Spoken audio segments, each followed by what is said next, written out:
Aujourd'hui, je vais vous lire un conte des enfants du monde écrit par Patricia Geis. Petite Maya. Il était une fois une petite fille qui s'appelait Petite Maya. Elle vivait dans les terres hautes du Guatemala avec ses parents et ses deux frères. Un jour, le papa et la maman de Petite Maya se rendirent au marché de Tabasco. Ils devaient y vendre du sel, de la cire et du miel d'abeille.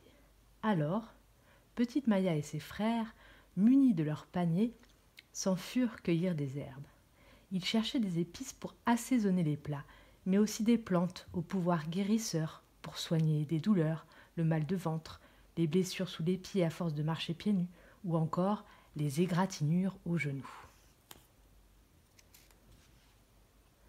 Les trois enfants marchèrent de colline en colline.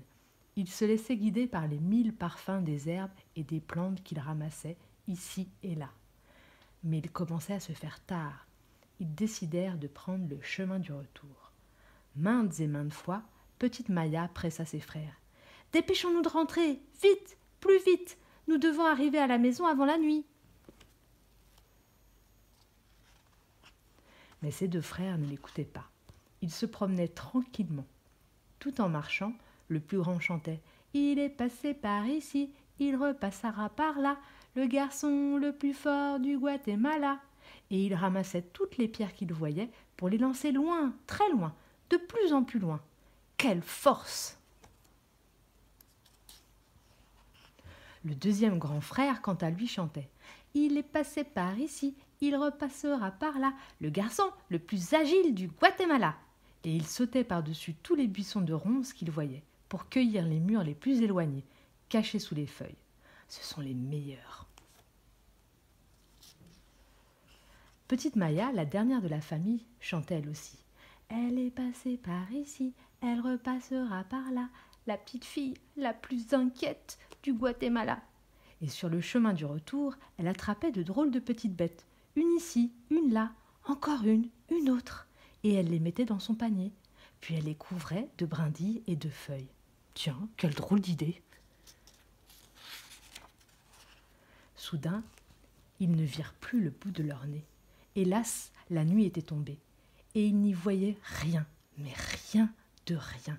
Il n'y avait pas de lune, pas même une étoile. Et pourquoi ça?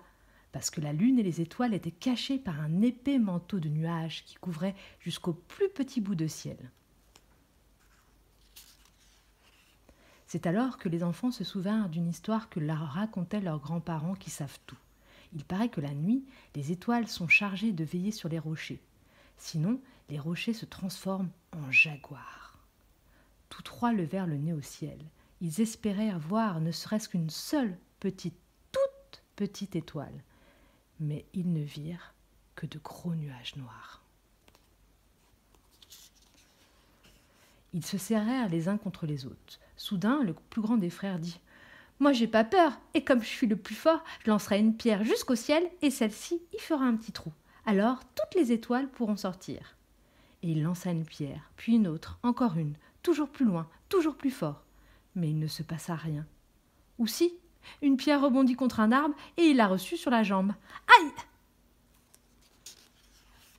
Le plus grand des deux frères avait échoué.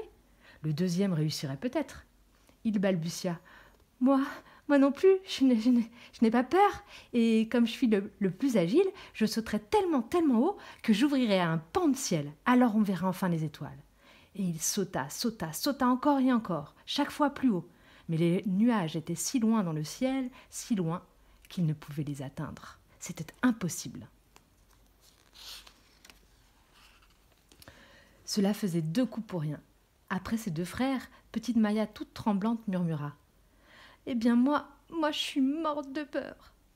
Et s'il est vrai que je ne suis ni la plus forte, ni la plus agile, je crois pourtant que je suis la plus intelligente. Parce que pendant que vous étiez en train de faire les malins, moi j'ai attrapé ces drôles de petites bêtes. Regardez. » Petite Maya approcha son visage du panier qu'elle portait. Puis elle y chuchota des mots tout bas. Et alors, il se passa quelque chose d'étrange. De toutes petites, petites lumières percèrent à travers les feuilles et les brindilles dans le panier.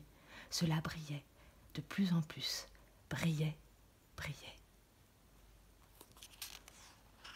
Les drôles de petites bestioles étaient en vérité de belles lucioles phosphorescentes. Elles quittèrent leur nid d'herbe et de plantes. Il y en avait bien 300 et même plus, des grandes, des moyennes, des petites aussi. Elles s'envolèrent dans les airs, en haut, à gauche, à droite, s'éparpillant pour former un immense ciel étoilé.